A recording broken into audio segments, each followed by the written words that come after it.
యోబు గ్రంథము 4వ అధ్యాయం 6వ వచనం నేను చదువుతున్నాను. పరిశుద్ధ గ్రంథంలో నుండి 423వ పేజీ, 423వ పేజీ, 4వ అధ్యాయము 6వ వచనం. నీ భక్తి నీకు ధైర్యము పుట్టింపదా? నీ యథార్థ ప్రవర్తన నీ నిరీక్షణకు ఆధారము కాదా? జ్ఞాపకము చేసుకునుము, నిరపరాధి అయిన ఒకడు ఎప్పుడైనా నశించనా? యథార్థవర్తనులు ఎక్కడైనా నిర్మూలమైన? నేను చూచినంత వరకు అక్రమమును దున్ని కీడును విత్తువారు దానిని కోయుదురు. చిన్న ప్రార్థన చేసుకుని మాటలు మనము ధ్యానం చేద్దాం. మహోన్నతుడా, మహాగురుడా, ప్రేమగల తండ్రి, దయగల యేసయ్య మీకు వందనాలు. సర్వశక్తిమంతుడా మీకు వందనాలు చెల్లిస్తున్నాం. ఇంతవరకు నాయన తండ్రి పాటల ద్వారా, వాయిద్యముల ద్వారా, సంగీతముల ద్వారా, పాటల ద్వారా మీరు మహిమ పొందారు. మీకు స్తోత్రాలు. ఇదిగో తండ్రి, ఆరాధన ద్వారా మహిమ పొందిన దేవా మీకు వందనాలు. నాయన మా మధ్యలో దిగి వచ్చి ఉన్నావు, నీకు స్తోత్రాలు. కొద్దిసేపు మీ మాటలు మేము వినాలని ఆశపడుతున్నాం. మా ప్రియుల జీవితాలు మీరు చేస్తున్నటువంటి మేలును తలపోస్తూ ప్రభువా, వారికి ఉన్నటువంటి ప్రార్థన అవసరతలను కూడా వారు జ్ఞాపకం చేసుకున్నారు. మీ పాద సన్నిధిలో జ్ఞాపకం చేసుకునండి, వారి అవసరతలు తీర్చండి. ఇదిగోనైనా ఈ మధ్యాహ్న కాల సమయంలో అటు హృదయాలకు కావలసినటువంటి ప్రభువా మీ దివ్యమైనటువంటి వాక్య సందేశాన్ని, వాక్ శక్తిని వారికి అనుగ్రహించి బలపరిచి మమ్మల్ని మీరు ఆకడ కొరకు సిద్ధపరచవలసిందిగా యేసు నామములో అడిగి వేడుకొని ప్రార్థిస్తున్నారు మా పిల్లలు తండ్రి. ఆమె ఆమె దేవునికి స్తోత్రం. హల్లెలూయా. ప్రభునందు ప్రియమైన దేవుని సంగమా, ఈ చదవబడినటువంటి లేఖన భాగంలో దేవుని వాక్యము మనతో మాట్లాడుతుంది. ఇక్కడ ఒక భక్తుడు మరొక భక్తుడిని ప్రశ్నిస్తున్నటువంటి విధానాన్ని ఇక్కడ మనం చూస్తున్నాం. ఆ ప్రశ్నిస్తున్నటువంటి భక్తుడు అడుగుతున్నాడు, నీ భక్తి నీకు ధైర్యము పుట్టింపదా? నీ భక్తి నీకు ధైర్యము పుట్టింపదా? నీ యథార్థ ప్రవర్తన నీ నిరీక్షణకు ఆధారము కాదా అని ప్రశ్నిస్తున్నాడు. ఈ ప్రశ్నిస్తున్నటువంటి వ్యక్తి పేరు ఎలీఫజు. ఈ ప్రశ్నను ఎదుర్కొంటున్న వ్యక్తి పేరు యోబు.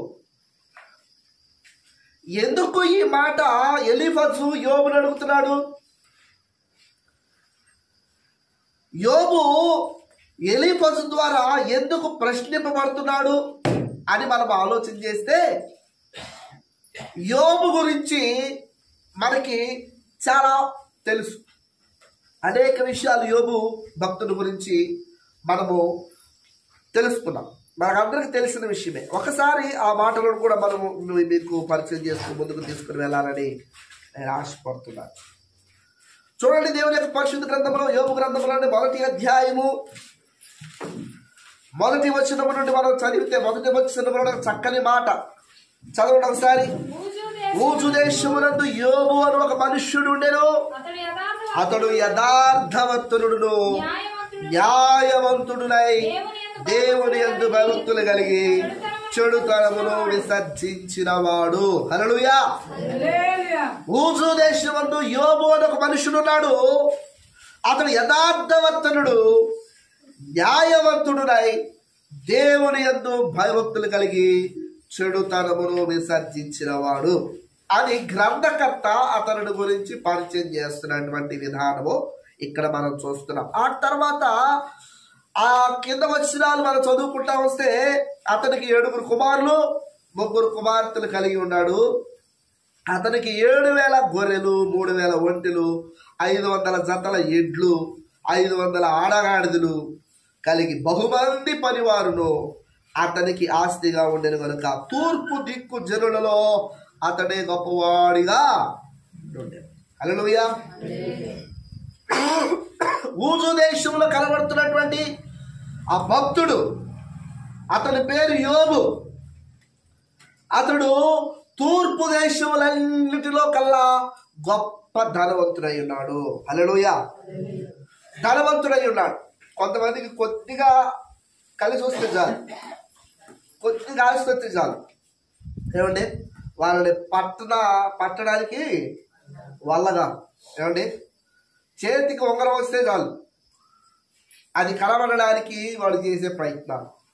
ఒక చేతికి బ్రాస్లెట్, ఒక మంచి బ్రాస్లెట్, బంగారపు బ్రాస్లెట్ వచ్చింది అనుకోండి, వాడిని పట్టడానికి అలాగా. హల్లెలూయా. ఒకవేళ కష్టపడి భర్త శ్రమించి ఒక మంచి దండ చేయించాడు అనుకోండి, ఆ దండ లోపల అసలు ఉండదు కదండి. హల్లెలూయా. లోపల ఉండదే ఉండదు. ఎంత కాడికి అది బయటకు రావాలనే ప్రయత్నం చేస్తాం. కానీ ఈ భక్తుడి గురించి నేను ఎందుకు ఈ మాట పలుకుతున్నానంటే, ఇంత ధనవంతుడై ఉండి, ఇంత ఆస్తిపాస్తులు కలిగి ఉండి, ఇంత మంచి పేరు కలిగి ఉండి, ఒక మంచి సాక్షి జీవితాన్ని కలిగి ఉన్నప్పటికీ అతడు దేవుని సన్నిధిలో చేస్తున్న భక్తి. ఎలీఫజు, యోబునకు 3 స్నేహితులు. ఈ 3 స్నేహితులు యోబు కష్టకాలంలో ఆయనను ఆదరించడానికి, ఆయనను ధైర్యపరచడానికి ఆయన దగ్గరకు వచ్చారు. ఆ వచ్చినటువంటి ఎలీఫజు అనేటువంటి స్నేహితుడు అడుగుతున్నాడు, యోబు నీ భక్తి నీకు ధైర్యము పుట్టింపదా? నీ యథార్థ ప్రవర్తన నీకు నిరీక్షణకు ఆధారము కాదా అని ప్రశ్నిస్తున్నటువంటి ప్రశ్నకు మీకు తెలియాల్సిన సంగతులు తెలియజేస్తా ఉన్నా. హల్లెలూయా. ఇంత ఆస్తి పరుడై ఉన్నప్పటికీ 5వ వచనంలో చూడండి, వారి వారి విందు దినములు పూర్తి కాగా యోబు తన కుమారులు పాపము చేసి తమ హృదయములలో దేవుని దూషించిరేమో అని వారిని పిలువనంపించి వారిని పవిత్రపరిచి అరుణోదయమున లేచి వారిలో ఒక్కొక్కరి నిమిత్తమై దహన బలి అర్పించుచూ వచ్చెను. యోబు నిత్యము అలాగూ చేయుచుండెను. హల్లెలూయా. యోబు యొక్క దినచర్య ఏంటి అమ్మ, వింటున్నారా? యోబు ప్రతిరోజు చేసే పని, ప్రతిరోజు ఉదయాన్నే లేవడం, ఒక్కొక్కరి నిమిత్తము దహన బలి అర్పించడం. హల్లెలూయా. ఒక్కొక్కరి నిమిత్తము దహన బలి అర్పించడం. అలాగు చేయుచునే వచ్చెను, అలాగు చేయుచునే వచ్చెను, అలాగు చేయుచునే ఉండెను అని అక్కడ మనం చదువుతున్నాం. అతని పని ఏమిటి? ఉదయం లేవగానే తమ పిల్లలు దేవుని దూషించి పాపం చేశారేమో, దేవునికి విరోధమైన మాటలు మాట్లాడారేమో, కాబట్టి నా బిడ్డలు దేవుని ఎదుట యథార్థవంతులుగా, భక్తి పరులుగా, మంచి పిల్లలుగా ఉండాలనేటువంటి ఆశ కలిగి వారి నిమిత్తము దహన బలి అర్పిస్తున్నటువంటి తండ్రిగా ఇక్కడ మనం చూస్తున్నాం. ఆ తర్వాత ఏం జరిగిందంటే, దేవదూతలు, ఆడవచ్చిన దేవదూతలు దేవుని యెహోవా సన్నిధి నిలుచుటగా వచ్చిన ఒక దినమొకటి తటస్థించెను. ఆ దినమున అపవాది యెహోవాడు వారితో కలిసి వచ్చెను. యెహోవా నీవు ఎక్కడి నుండి వచ్చితివని వారిని అడుగగా, అపవాది భూమి మీద ఇటు అటు తిరుగులాడుచు అందులో సంచరించుచూ వచ్చితినని యెహోవాకు ప్రత్యుత్తరం ఇచ్చెను. వింటున్నారా? అర్థమవుతుందా? హల్లెలూయా. స్టడీగా ఓకేనా? గొంతు పెకిలించి మరి మాట్లాడుతున్నా, మీకు వాక్యము వినపడదేమో అని ప్రయాసతో మీకు వాక్య పరిచర్య చేస్తా ఉన్నా. శ్రద్ధగా ఆలకించండి. ఆ భక్తుడు అలా చేశాడు కాబట్టి దేవుడు అతని గురించి ఒక సాక్ష్యాన్ని చెప్తున్నాడు. ఇక్కడ ఎవరు చెప్తున్నారు సాక్ష్యం? ఇప్పుడు దాకా మీరేం చేశారు? మీ గురించి మీరు సాక్ష్యం చెప్పుకున్నారు, అంతేనా? మీ గురించి మీరు సాక్ష్యం చెప్పుకున్నారు. ఏమని చెప్పుకున్నారు? దేవుడు మాకు మేలు చేశాడు, దేవుడు మాకు సహాయం చేశాడు, మాకు ఈ విధమైనటువంటి సమస్యలు వచ్చినాయి, బాధలు వచ్చినాయి, కొన్ని కన్నీటి పర్యంతమైనటువంటి దినాలు మేము గడుపుతున్నాం. అవమానకరమైనటువంటి పరిస్థితులు కూడా మేము వెళ్తున్నాం. వాటన్నిటిలో దేవుడు తప్పిస్తున్నాడని ఇంతవరకు మీరు సాక్ష్యాలు చెప్పారు. హల్లెలూయా. మంచిదే, చెప్పకూడదని కాదు, మన గురించి మనం సాక్ష్యం చెప్పకూడదు కాదు, కానీ దేవుడు మన గురించి సాక్ష్యము ఇవ్వాలి. హల్లెలూయా. ఇస్తాడా దేవుడు మన గురించి సాక్ష్యము? ఇస్తాడా? నిజమేనా? ఇస్తే మీరు గొప్పవారి. దేవునికి స్తోత్రం. హల్లెలూయా. అటువంటి సాక్ష్యాన్ని దేవుడు మీ గురించి కూడా ఇవ్వాలని మా యొక్క ప్రయత్నం, మా యొక్క తాపత్రయం. దేవునికి స్తోత్రం. హల్లెలూయా. యోబుని గురించి దేవుడు ఏమంటున్నాడు? ఎవరితో అంటున్నాడు? సాతానుతో అంటున్నాడు, అపవాదితో అంటున్నాడు. ఏమని? అందుకు యెహోవా, నీవు నా సేవకుడైన యోబు సంగతి ఆలోచించిదివా? అతడు యథార్థవంతుడును న్యాయవంతుడునై దేవుని యందు భయభక్తులు కలిగి చెడుతనమును విసర్జించిన వాడు భూమి మీద అతని వంటి వాడు ఎవడును లేడు. చవడములు కలిగా భూమి మీద అతని వంటి వాడు లేడు. ఎవరు చెప్తున్నారు ఈ మాట? దేవుడు చెప్తున్నారు. ఎవరి గురించి? యోబు గురించి. ఆ యోబుని ఒక వ్యక్తి ప్రశ్నిస్తున్నాడు. ఏమని? నీ భక్తి నీకు ధైర్యం పుట్టించదా? నీ యథార్థ ప్రవర్తన నీకు నీ నిరీక్షణకు ఆధారం కాదా అని ప్రశ్నిస్తున్నాడు. నీ భక్తి నీకు విశ్వాసము, నీ వ్యక్తి నీకు ఏం పుట్టించదంట? ధైర్యము పుట్టించదా? హల్లెలూయా. ఇంతకీ మనం నేర్చుకోవాల్సినటువంటి విషయం ఏంటి? మన భక్తి మనకి ఏం పుట్టించాలా? ధైర్యం పుట్టించాలా. ధైర్యం పరిచేటువంటి భక్తి మనకి కావాలి. మన భక్తిలో ధైర్యం లేకపోతే అది భక్తి కాదు. మన భక్తిలో ధైర్యం లేకపోతే, మన భక్తిలో నిరీక్షణ లేకపోతే, మన భక్తిలో యథార్థత లేకపోతే మనము చేసేది భక్తే కాదు. ఉదయం లేచినది మొదలుకొని సాయంత్రం పడుకోబోయే వరకు, రాత్రి పడుకున్న దగ్గర నుంచి తిరిగి లేచేంత వరకు నా ప్రవర్తన ఎలా ఉంది, నా బిడ్డల ప్రవర్తన ఎలా ఉందని జాగ్రత్తతో మెలకువతో కనిపెట్టుకునేటువంటి యోబుని తన స్నేహితుడు ప్రశ్నిస్తున్నాడు. నీ భక్తి నీకు ధైర్యము పుట్టించదు. హల్లెలూయా. ఈ మధ్యాహ్న కాల సమయంలో పరిశుద్ధాత్మ దేవుడు మనల్ని కూడా ఈ ప్రశ్న అడుగుతున్నాడు. నీ భక్తి నీకు ధైర్యం పుట్టిస్తుందా? ధైర్యంగా ఉన్నావా? ఏ విషయంలో ధైర్యం కోల్పోయామయ్యా పాస్టర్ గారు? మేము భయపడడానికి, దిగులు పడడానికి, విచారించడానికి మేము ఆ స్థితిలో లేము కదా అని కొంతమంది అనుకుంటూ ఉండొచ్చు. కొంతమంది నిజమే కదా, ధైర్యం కోల్పోయినటువంటి పరిస్థితులు మేము కలిగి ఉన్నాం కదా, అటువంటి పరిస్థితులు కూడానే మేము వెళ్తున్నాం కదా అని చెప్పి ఒక్కసారి ఆగి దేవుని వాక్యము వైపు, పరిశుద్ధ గ్రంథం వైపు, దేవుని వైపు చూసేటువంటి బిడ్డలు లేకపోలేదు. మన భక్తి మనకు ధైర్యము పుట్టించాలి. ఈ యోబు భక్తుల గురించి బాగుగా ఎరిగిన వ్యక్తే. స్నేహితుడు అంటే స్నేహితుల దగ్గర రహస్యాలు ఏమైనా ఉంటాయా? స్నేహితుని దగ్గర రహస్యాలు ఏమి ఉండవు. మరుగైన సంగతులేమి ఉండవు.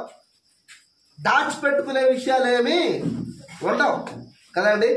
కాబట్టి యోబు యొక్క ప్రవర్తన ఏందో ఈ ఎలీఫజుకి బాగా తెలుసు.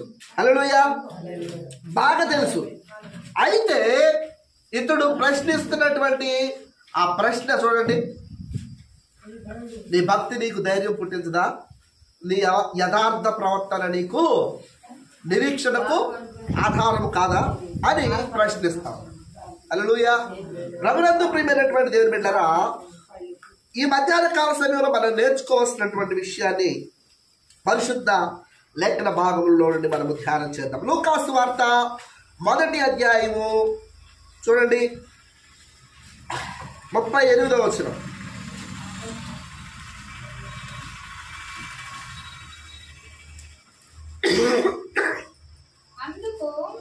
అందుకు మరియా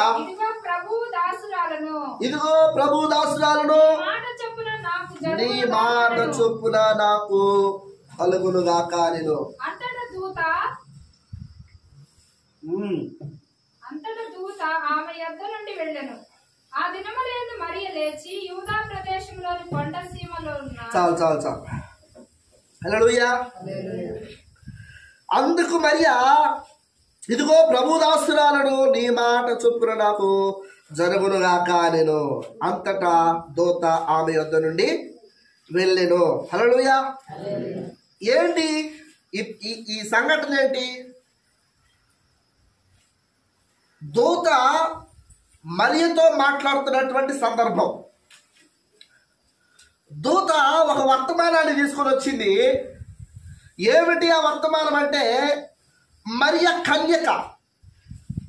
కన్యకగా ఉండి యోసేపు అనబడుతున్నటువంటి ఒక పురుషునికి ప్రదానము చేయబడి ఉన్నది. ఇంకా వివాహము కాలేదు. ప్రదానము చేయబడినటువంటి ఆ కన్యక దగ్గరకు దూత వచ్చింది. దూత వచ్చి ఆ దూత కన్య అయినటువంటి మరియతో మాట్లాడుతుంది. దయాప్రాప్తురాలా నీకు శుభము, నీవు గర్భవతి అయి కుమారుని కందుము, పరిశుద్ధాత్మ వలన నీవు గర్భము ధరించి కుమారుని కందుము, అతనికి యేసు అను పేరు పెట్టును అని దూత చెప్తుంటే, ఈ మరియా పరిస్థితి ఏంటి? ఆమె అడుగుతుంది, అయ్యా నేను కన్యకును కదా, నేను పురుషుని ఎరుగని దానను కదా, ఇది ఎలాగూ సాధ్యం అంటే అది పరిశుద్ధాత్మ వలన జరిగే కార్యం అని చెప్తున్నాడు. హల్లెలూయా. నీ భక్తి నీకు ధైర్యం పుట్టింపదా? ప్రతికూల సమయంలో కూడా ఏమాత్రము అవకాశము లేని పరిస్థితుల గుండా మనం వెళ్ళవలసి వచ్చినా మనము కలిగి ఉన్నటువంటి భక్తి మనకు ధైర్యాన్ని ఇవ్వాలి. దేవునికి స్తోత్రం. హల్లెలూయా. భక్తిలో ధైర్యం లేకపోతే ఒక్క అడుగు కూడా ముందుకు మనము వేయలేం. అవునా? ఒక కన్యక నువ్వు గర్భమును ధరించి కుమారుని కంటావు, అతనికి పెట్టాల్సిన పేరు కూడా చెప్తుంది దూత. ఆ పరిస్థితుల్లో మరి అంటుంది, ఏమంటుంది ఇక్కడ? ఒకసారి మాట చదువుతారా? అందుకు మరియా ఇదిగో ప్రభువు దాసురాలను నీ మాట చొప్పున నాకు జరుగునుగాక. హల్లెలూయా. ఒక కన్యక గర్భం ధరించిందంటే లోకము అమ్మ మంచి పని చేసావు, ఉత్తమమైన పని చేసావు, నువ్వు మంచి దానివి, ఉత్తమైన దాని అని చెప్పని అంటదా? ఏమండి అంటదా? పొరపాటును కూడా అంత కదా.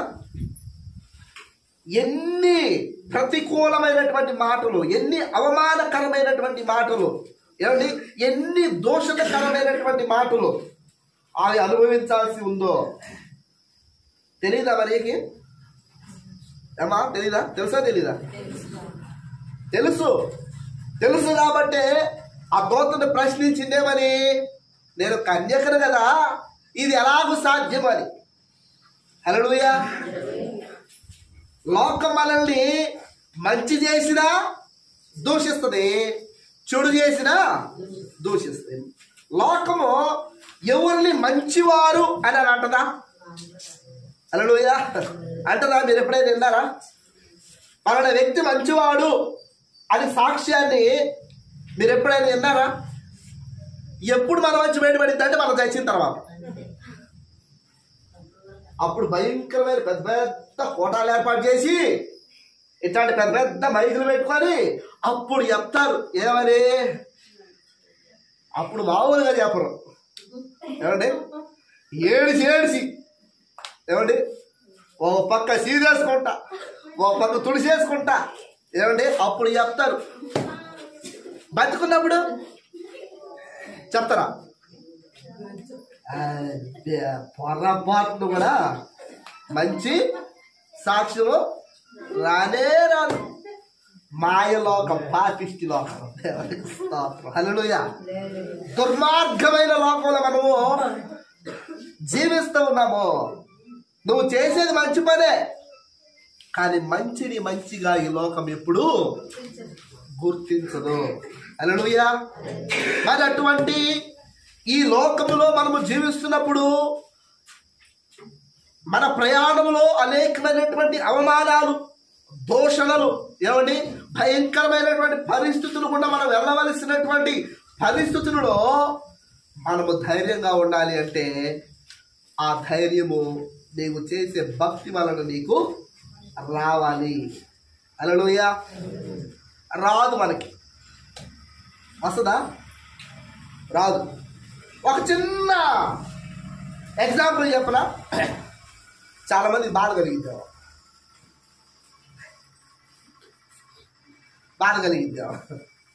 మన భక్తి ఎప్పుడు బయటపడింది అంటే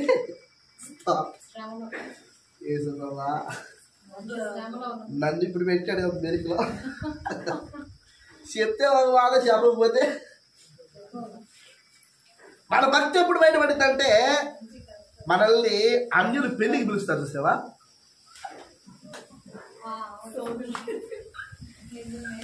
కదా, పెళ్లికి పిలిచినప్పుడు బయటపడింది.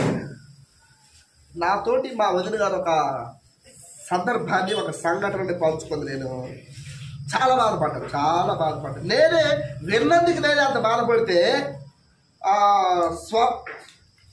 సొంతగా అనుభవించింది కాబట్టి ఆమె ఇంకెంత బాధపడి ఉంటుందో. అందుకే దేవుడు అంటాడు, మీరు అన్యులతో చేయకూడదు. మన వాళ్ళు లేకపోతే అసలు మనకి పొద్దే పోదు. ఏమండి? హల్లెలూయా. ఇప్పుడు అన్యులు మనల్ని పెళ్లికి పిలిచారు, లేదా ఒక పేరెంటానికి పిలిచారు. ఇప్పుడు మనం వెళ్ళాలి. వెళ్తే అక్కడ ఉండే వాళ్ళందరే కాబట్టి మనలో ప్రత్యేకమైన దృష్టితో చూస్తారు. అవునా? చూస్తారా? చూడరా? కాబట్టి ఏం చేయాలా? మనం వాళ్ళలాగా మారే వరకు ఆ ప్రత్యేకమైన దృష్టి మన మీద ఉండదు. కాబట్టి ఏం చేయాలా? వాళ్ళలాగా మారితే అంతేనా? అలాంటప్పుడు ఇలాంటి వాళ్ళ కాలంలో పడతారు. అవునా? అప్పుడు ఏమనుకుంటాడు ఈ పాస్టర్ గారు, ఊరి మందిరంలో చూడబోతే అరే వాళ్ళు చెప్పే సాక్ష్యాలు, వాళ్ళు చేసే ప్రార్థనలు, వాళ్ళు పాడే పాటలు ఎంత భక్తి పరుడు అని అనిపిస్తుంది. వీళ్ళు ఏం చెప్తున్నారు ఏంది అనిపిస్తుంది. మరి నాకే అట్ట అనిపిస్తే మరి నీ కొరకు ప్రాణం పెట్టిన ఆయనకి అట్ట కనపడుతున్నావు నువ్వు. నేను 10 రూపాయలు చూసా అంతేగా. నువ్వు అలంకరించుకున్న 10 రూపాయలు నేను చూడగలిగాను, కానీ అంతరంగాన్ని చూస్తుంది ఎవరు? ఇంతకాయలు ఎక్కడ ఉంటారన్నాడు ఆడేగా. మరి ఆడున్నప్పుడు నువ్వు పని చేస్తున్నావంటే నీ భక్తి నీకు ధైర్యం పుట్టించిందా? నువ్వు ధైర్యంతో ఉన్నట్ట, అధైర్యంతో ఉన్నట్ట? నేను భక్తి చేస్తే నాకు ధైర్యం, మామూలు ధైర్యం కాదు. నాలాగా మాట్లాడేవాళ్ళు నేను ఉట్టి మాటలే. ఎప్పుడైతే నీ భక్తి నీకు ధైర్యం పుట్టిస్తుందో అలాంటి స్థలాలకు నువ్వు వెళ్ళేటప్పుడు కూడా నువ్వు పరిశుద్ధపరచబడిన వారవై, ఏమండి, నీతి క్రియలు కలిగి నిష్కల్మషమైనటువంటి క్రియలు కలిగి వాళ్ళ మధ్యలో ఎవరిని కనపరచాలా? చవటపడినా సరే గట్టిగా అక్కడ చూస్తాడు దేవుడు నీ భక్తిని. ధైర్యం ఉందా? కావాలని అట్టంటే వాళ్ళని ఆయనే పంపిస్తాడు. పో అడుగు అన్నాడు బాల్యండి అడుగు దానియలు భాష. ఆయనే పిలవాలి. ఇంకెవరిని పిలిచినా తాము ఆయన పిలిస్తేనే హల్లెలూయా వాళ్ళు ఎత్తుక్కొని మరి వస్తారు హల్లెలూయా. మరి అప్పుడు నా భక్తి ఎండిపోయింది. మందిరంలో ఉన్నప్పుడే కాదండి మన భక్తి, అది మందిరంలో ఉన్నా నువ్వు బయట ఉన్నా నీ సాక్ష్యం ఒకే రీతిగా ఉండాలి హల్లెలూయా. నీ సాక్ష్యమే దేవుని ఎదుట నిన్ను నిలబెడుతుంది, నువ్వు పడిపోకుండా జారిపోకుండా హల్లెలూయా. ఆ పరలోక పట్టణంలో దేవుని కుడి పార్శ్వమున నువ్వు కూర్చుండగలిగినటువంటి స్థితిలోనికి ఏది తీసుకెళ్తుంది? భక్తి హల్లెలూయా. ఇంతకీ మీరు భక్తి చేస్తున్నారా? కై కాళ్ళ సైలెంట్ అయిపోయారు. ఇంతకీ మీరు భక్తి చేస్తున్నారా? ఇప్పుడు మీ భక్తిలో ధైర్యం ఉందా? హల్లెలూయా. పైకి భక్తి గల వారి వలె ఉండి దాని శక్తిని ఆశ్రయించని వారునై ఉన్నారు. చూడండి దేవుని సన్నిధిలో దేవుని యొక్క పరిశుద్ధ గ్రంథంలో 2 తిమోతి పత్రికలో ఆ మాట మనం చూడండి.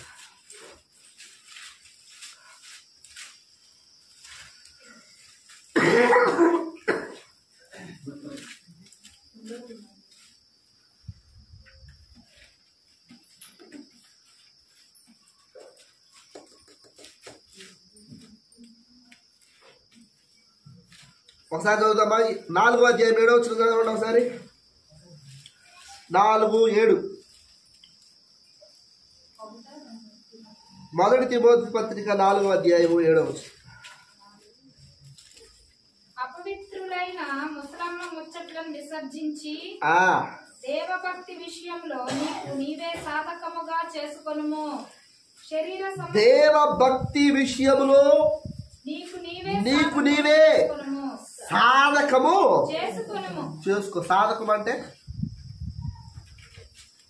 సాధన, నువ్వే అలవర్చుకోవాలి. ముసలమ్మ ముచ్చట్లు ఖర్చు పెట్టి ఏదంట శరీర సంబంధమైన అపవిత్రములైన ముసలమ్మ ముచ్చట్లను విసర్జించి దేవభక్తి విషయంలో నీకు నీవే సాధకము చేసుకొనుము.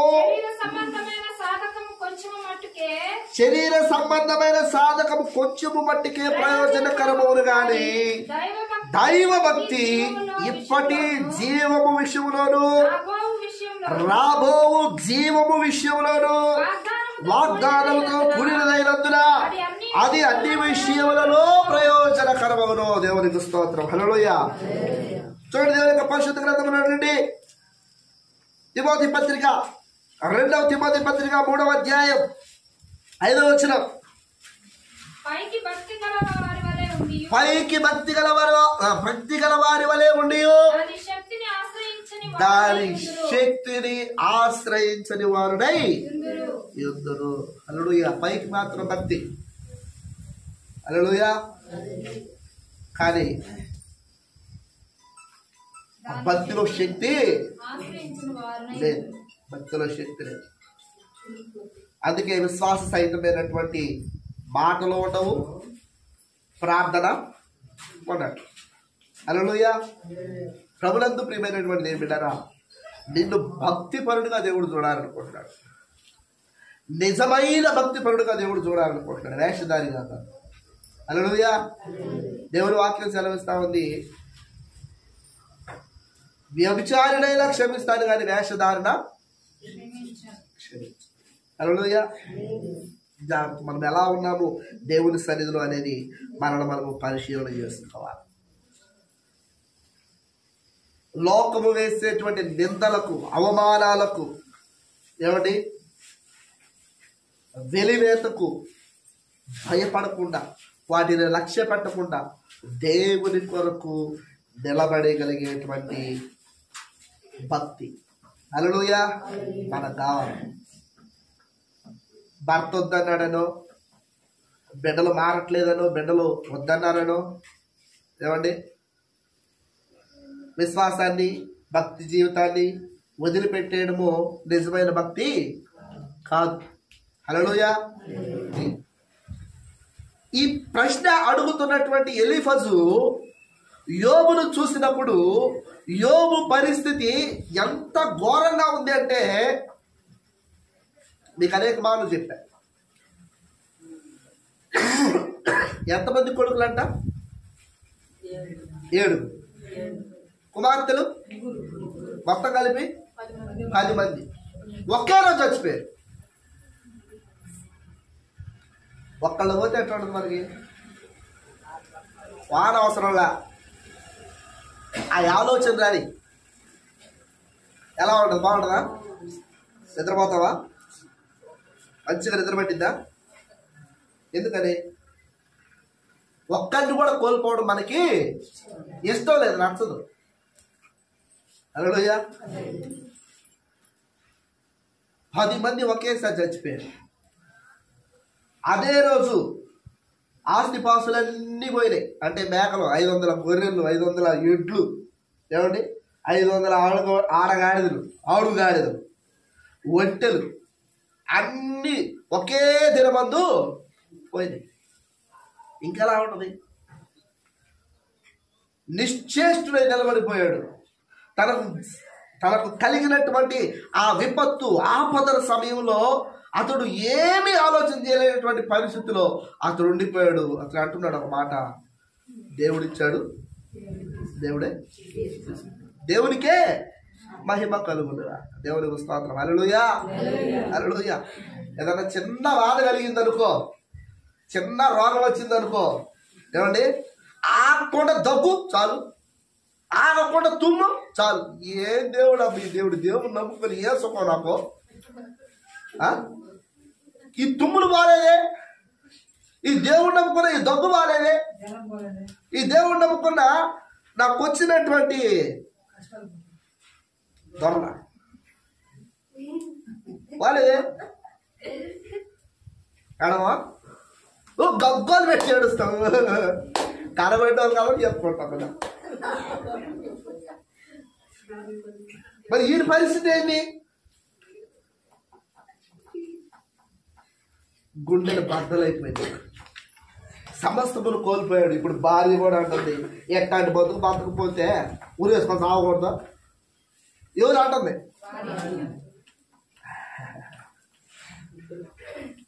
ఇప్పుడు స్నేహితుడు వచ్చి అంటున్నాడు, నువ్వు అంతరాలు బట్టి చేతివే, 24 గంటలు దేవుడు దేవుడు దేవుడు అన్నాడు, సకలం బైబిల్ పెట్టుకుని పోతివే. ఏమైపోయింది నీ భక్తి? ఎటువైపోయింది నీ నిరీక్షణ? అనరా? నీ దగ్గర కూడా వస్తుంది. ఏదో ఒక సమయంలో ఎవరో ఒకరు నాలాంటి వాళ్ళే వచ్చి అడుగుతారు, ఏమని నీ భక్తి నీకు ఏమైందమ్మా? ఏమమ్మా నీ నీకు ధైర్యం లేదా? ప్రశ్న. నీ సమాధానము ఏంటి? ధైర్యం ఉందా? నీ భక్తిలో ధైర్యం అంటే విశ్వాసం.